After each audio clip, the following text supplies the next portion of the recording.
qui est avec nous, Pierre-Olivier de Médicis. Ce midi, nous allons parler de Home Capital Group. Bonjour. Oui. Ça va bien? Ça va bien, oui. J'avais tellement de choses à compter ce midi. On voit ça. Je me sentais mémère, ça me tentait. Ouais, c'est correct. HCG. Hein, Home Capital Group, ça, c'est spécialisé dans les prêts, hein, si je me rappelle bien. C'est une entreprise qui fait des prêts hypothécaires au Canada. Comment on veut vous présenter l'entreprise? On veut commencer par parler un peu de la notion de risque. Ce qui arrive, c'est que, comme on dit souvent quand on vient à votre émission, on évalue des portefeuilles. Puis souvent, c'est des gens qui sont conseillés par d'autres personnes. Et ces personnes-là qui nous consultent, finalement, en viennent à la conclusion, en parlant avec leur conseiller actuel, que Médicis, c'est trop risqué. Médicis prend beaucoup de risques.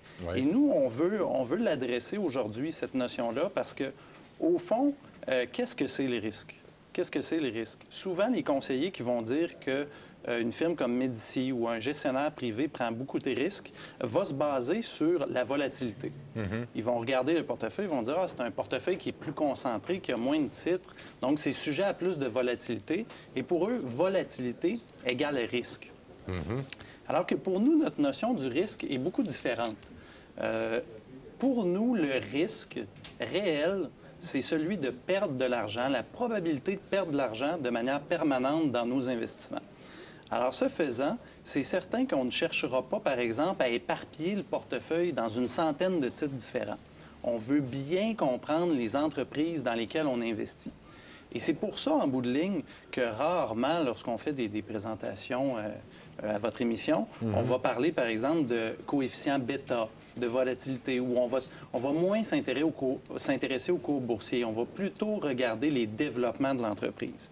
Alors, ce qu'on veut faire aujourd'hui, en bout de ligne, c'est on veut vous démontrer par Home Capital Group, qui est une entreprise qu'on a dans nos portefeuilles, et on a réalisé de très bons rendements là-dessus, et on veut vous démontrer que par la compréhension des entreprises, c'est la meilleure façon de diminuer le risque d'un portefeuille. Parce que quand on regarde HCG, là, on peut se dire, eux-mêmes prennent des risques, alors pourquoi l'incorporer dans le portefeuille? Ça veut dire qu'on ne comprend pas tout à fait qu'est-ce que c'est Home Capital Group non plus. Exactement. Parce qu'ils réussissent quand même à capitaliser leurs risques de très, très belle façon. Et ça, je vais vous laisser l'expliquer. Alors, c'est quoi le risque exactement? C'est peut-être la définition qu'on devrait regarder aussi. C'est exactement. Les gens qui vont voir le risque comme la volatilité vont chercher à éparpiller le portefeuille. Et lorsque vous éparpillez le portefeuille, vous n'êtes pas en mesure de bien comprendre les entreprises. Alors, nous, on préfère avoir un portefeuille qui est plus concentré, mais avec des entreprises qu'on va bien comprendre. Donc, si on peut passer à la prochaine. Bon, on en a parlé à plusieurs reprises de Home Capital Group sur vos ondes. On a fait des recommandations qui ont bien été. Puis on le recommande encore une fois, c'est une bonne entreprise. Pourquoi? Si on revient 6 mois dans le passé, il y a un monsieur du nom de Steve Eisman qui avait fait une sortie aux États-Unis. Il avait dit, écoutez, en passant, c'est une personne qui avait écrit un livre qui s'appelle The Big Short et qui avait su prédire avec exactitude la crise immobilière américaine. Alors lui, il arrive, il y a 6 mois, dans une conférence de Value Investing aux États-Unis, puis il dit, écoutez, je vois les mêmes choses au Canada que je voyais en 2007 aux États-Unis et je crois que la meilleure façon de profiter de la chute éventuelle de l'immobilier au Canada, c'est de vendre à découvert Home Capital Group parce que c'est un prêteur hypothécaire qui fait des prêts qui ne sont pas assurés par la SCHL. Alors nous, on est parti de cette thèse-là, puis on s'est demandé, bon, mais est-ce qu'on a bien fait nos devoirs? Est-ce qu'on s'est trompé en bout de ligne? Est-ce que M. Eisman a raison? Ou au contraire, est-ce que c'est une opportunité d'investissement? Alors, c'est ça qu'on est allé creuser. Alors, les ventes à découvert. Bon, évidemment, quand ce monsieur-là est sorti publiquement aux États-Unis, le nombre de vendeurs à découvert sur le titre de Home Capital Group a augmenté de manière très importante. Et là, vous voyez, il y a une petite ligne et on a mis une flèche rouge pour le représenter. C'est le nombre de ventes à découvert qui venait en provenance des États-Unis. Et à son plus haut, 16 des actions de Home Capital Group étaient vendues à découvert. 16 c'est énorme. Et donc, depuis ce temps-là, ça a rebaissé. Mais là où je veux attirer votre attention, c'est que le cours boursier à ce moment-là a baissé de 60 à 50 $. Alors, si votre notion du risque à ce moment-là, c'est la volatilité, il est possible, si vous ne comprenez pas cette entreprise-là, que vous la vendiez. Vous ayez peur, vous dites hey, « c'est un titre qui baisse, c'est dangereux, vendons immédiatement ». Alors que nous, au contraire, comprenant comment l'entreprise évolue, ça a plutôt été une opportunité pour en acheter davantage. Bon, il nous reste 30 secondes, ça va être un peu difficile, mais j'aimerais ça y aller là, pour voir si la situation a changé un petit peu concernant les ventes à découvert.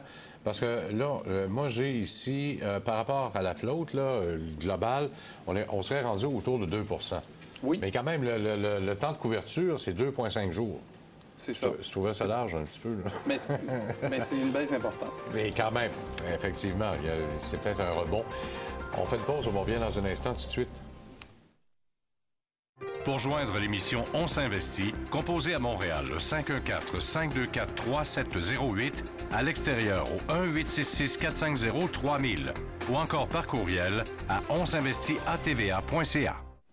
Alors, on s'est aperçu, on parlait justement de baisse dans les ventes à découvert sur HCG. On est allé chercher le graphique, on en a discuté un petit peu. On s'est aperçu que la période de couverture a baissé de beaucoup. On est rendu à 2,5 jours, 2 maintenant. Et regardez bien pourquoi. On a trouvé la raison, bien sûr. Les résultats financiers, la hausse du dividende, 13 $ d'augmentation dans la même journée. C'est ça qu'on appelle un short squeeze, non? Oui, effectivement. Quand beaucoup de gens parient sur la baisse d'un titre et que finalement une entreprise continue de publier des bons résultats, augmente son dividende, ça devient très difficile pour les vendeurs à découvert de faire de l'argent. Alors, ils se mettent à racheter le titre, ce qui le fait monter. Les Américains se sont fait pogner. Alors, bon, donc, quand on regarde la différence Canada... Mais moi, j'aime ça. C'est pourquoi? Parce que on le voit souvent sur Bombardier, par exemple, parce que à chaque fois que le titre se fait ramasser, tu regardes qui transige sur le titre de Bombardier, c'est souvent fois des Américains. C'est pas les Canadiens qui le font planter, c'est les Américains. Puis ils s'amusent là-dessus souvent. Puis particulièrement les hedge funds. Je les haïs. Je les déteste pas, je les haïs. Le marché américain est impitoyable. Ah non, ça n'a pas de bon sens. Ça n'a pas de bon sens. Justement, ben, c'est peut-être une des raisons, le dernier, le marché déréglementé, là, qui fait ça là, aussi. Là. Il y a plusieurs différences structurelles entre le Canada et les États-Unis qui font en sorte que le marché immobilier canadien n'est pas à risque de connaître la débâcle qu'il y a eu aux États-Unis en 2008. Et on veut les énumérer, ces différences-là, parce qu'on tend à les oublier lorsque les économistes font des prévisions sur l'immobilier canadien. Un peu comme PIMCO a fait hier, là, encore une fois. Là. Exactement. Je n'ai pas compris leur affaire. Le premier qui est vraiment fondamental, si vous prenez un prêt hypothécaire au Canada, vous ne pouvez pas déduire les intérêts auxquels vous avez payé de vos impôts. Alors, aux États-Unis, ce que ça fait en sorte, c'est que les gens prenaient une hypothèque très, très, très élevée de façon à diminuer leur facture fiscale. OK? On n'a pas ces incitatifs-là au Canada. Donc déjà, en ce moment, les acheteurs sont plus disciplinés de par la structure, la réglementation. Ensuite de ça, les prêts hypothécaires sont plein recours au Canada. Ça veut dire que si vous remettez vos clés de maison à votre banquier et que vous ne payez plus votre hypothèque, il peut non seulement saisir la maison, mais il peut saisir votre salaire, vos autres actifs. OK? Lorsque c'était le cas aux États-Unis en 2008, les banques n'avaient pas plein recours. Ce que ça fait, c'est qu'il y a plusieurs acheteurs qui, stratégiquement, étaient en mesure de payer leur maison. Mais parce que la valeur de la maison avait tellement baissé, ils cessaient de payer. Ils disaient au banquier, bon, ben c'est correct, je vous redonne la maison. Moi, je déménage. Donc, ça a amplifié la crise immobilière. Chose qui ne pourrait pas arriver s'il y avait une bulle au Canada. Ensuite de ça, il y a une politique au Canada de la SCHL qui est de favoriser un équilibre entre la location et la détention de maisons. Tandis qu'aux États-Unis, il y avait une politique de devenir propriétaire. On disait à un certain moment, un ménage, une maison. Alors, ça fait en sorte de prêter à des gens qui n'en avaient pas les moyens. Une autre différence importante. Et ensuite, si vous faites un prêt hypothécaire, vous êtes une banque et vous ne voulez pas contracter d'assurance sur le prêt auprès de la SCHL, par exemple, vous devez vous assurer que l'acheteur va mettre au moins 20 cash dans la valeur de la maison. Alors, c'est une différence importante. S'il y a une baisse de l'immobilier, c'est un coussin amortisseur très important pour diminuer l'impact d'une crise immobilière. Bon, alors que le marché est complètement déréglementé aux États-Unis, mais là, ils ont resserré un petit peu, mais peut-être pas assez encore. Oui. C'est sûr qu'on dresse le parallèle avec ce qui était en 2008, parce qu'on veut voir quelles sont les probabilités qu'on ait un choc de cette façon-là au Canada. Il y en a encore, là. On pourrait continuer encore longtemps. On a un meilleur filet de sécurité au Canada. Si quelqu'un tombe malade aux États-Unis, il ne peut plus faire ses paiements pour sa maison parce qu'il doit payer pour ses soins de santé. Au Canada, on est moins à risque de ça. On n'a pas fait de prêts ninja, des no income, no jobs, no assets. On ne prête pas à des gens qui ne sont pas en mesure de payer leur maison. Aux États-Unis, ça s'est fait énormément avant la crise financière. Ce qu'on appelait la fameuse crise de subprime, c'est un peu ça, là. Quand tu empruntes 103 de la valeur de ta maison, puis en plus, ça servait de guichet automatique, mettons que tu étais dans le trouble s'il arrivait une hausse de taux d'intérêt. Puis en plus, avec les fameux prêts Ninja, c'était temporaire, ça. Des fois, c'était 1 an ou 1 an et demi, 18 mois ou 24 maximum, et à un taux ridiculement bas. Et au moment de renouveler l'hypothèque sur une période de 5 ans, là, tu te retrouvais avec 2-3 d'augmentation, lui était dans le trouble total. Exactement. Il y a beaucoup de gens qui renouvelaient systématiquement leur hypothèque aux États-Unis, qui en payaient un peu, ils renouvelaient, puis ils reprenaient le prêt sur la pleine valeur de la maison. Donc, ils servaient de leur maison comme un guichet automatique. Voilà. C'est pour ça qu'on a marqué, t'as marqué ATM. Oui. Les ATM, les guichets automatiques. D'ailleurs, quand on parlait des subprimes, c'est ça qui a donné naissance aussi à la crise des PCAA, les fameux papiers commerciaux, parce que on mélangeait tous les prêts, on tranchait ça en tranches bien minces, puis là, tout le monde en achetait. Caisse de dépôt en a acheté pour des milliards. Puis c'était pas trop garanti, cette histoire. On est très loin au Canada de la situation aux États-Unis. Alors, de prédire une crise, comme M. Heisman l'a fait, c'est à la limite de l'irresponsabilité. Bon, ça là, oui, il vient faire quoi là-dedans, là, puis les condos? Ça, là, oui, c'est justement le PDG de Home Capital Group. Okay. C'est non seulement une personne très charismatique, mais on trouve que c'est un des meilleurs dirigeants d'institutions financières au Canada. Et pour vous donner une idée, souvent, il va répéter que vous savez, une entreprise financière, ça n'a pas besoin de capital énormément, de son capital pour croître.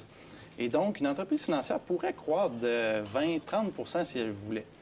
Et M. Soloway, il dit, nous, là, on n'est pas à l'aise avec ce genre de croissance-là parce que lorsqu'on veut croître beaucoup, ça met énormément de pression sur nos ressources. On doit engager beaucoup de nouveaux employés, puis on doit les former. Ils disent, notre culture du crédit chez Home Capital Group est tellement nichée, tellement différente, que si on veut former les gens en panique rapidement, on n'arrive pas à le faire. Et là, ça pourrait avoir un impact sur la qualité du crédit de l'entreprise. Mais je ne sais pas si c'est volontaire, la photo que tu as choisie pour représenter M. Soloway, mais de le voir debout à son bureau devant une fenêtre et une tour à condo qui est en train d'être construite, c'est quand même assez significatif. Oui. Ce qui arrive, c'est que durant les appels conférences, M. Soloway se fait souvent matraquer par des économistes qui lui disent « Ah, le marché des condos est trop cher ».